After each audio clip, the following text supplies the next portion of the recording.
سستے زیور بنانے والی غریب بہو۔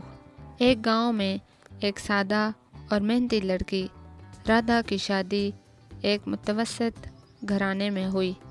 رادھا کے سسرال والے زیادہ خوشحال نہ تھے مگر ان کے دل بڑے تھے۔ گاؤں کی بڑی بہوئیں اکثر امیروں کی نقل کرتی تھیں اور مہنگے زیورات پہننے کی خواہش کرتی تھیں۔ رادھا نہایت ہنرمند تھی۔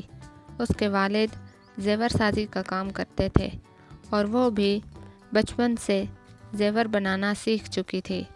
ایک دن جب گھر میں پیسوں کی کمی کے باعث سب اداس تھے تو رادھا نے کہا، اگر آپ لوگ اجازت دیں تو میں سستے مگر خوبصورت زیورات بنا سکتی ہوں۔ سب کو تعجب ہوا مگر ساس نے اجازت دے دی۔ رادھا نے سادہ دھات، رنگین موتیوں اور چمکدار کپڑوں سے نہایت حسین زیورات بنائے۔ جب ساری بہوئیں ان زیورات کو پہن کر بیٹھیں تو وہ کسی راج محل کی شہزادیوں سے کم نہ لگ رہی تھیں۔ محلے کی عورتوں نے یہ زیورات دیکھے تو وہ حیران رہ گئیں۔ اتنے خوبصورت زیور یہ کہاں سے خریدے؟ ساس نے فخر سے کہا، یہ ہماری بہو نے خود بنائے ہیں۔ یہ بات پورے گاؤں میں پھیل گئی۔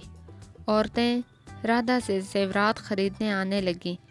رادھا نے اپنے گھر کے ایک کمرے کو ورک شاپ بنا لیا۔ دھیرے دھیرے اس کا کام بڑھتا گیا اور وہ نہ صرف اپنے سسرال کی ضرورتیں پوری کرنے لگی بلکہ دوسری بہوؤں کو بھی ہنر سکھانے لگی۔ اب وہ غریب بہو بلکہ پورے گاؤں کی گھریلو زیور ڈیزائنر کہلائی جانے لگی۔ محنت اور ہنر کبھی ضائع نہیں جاتے۔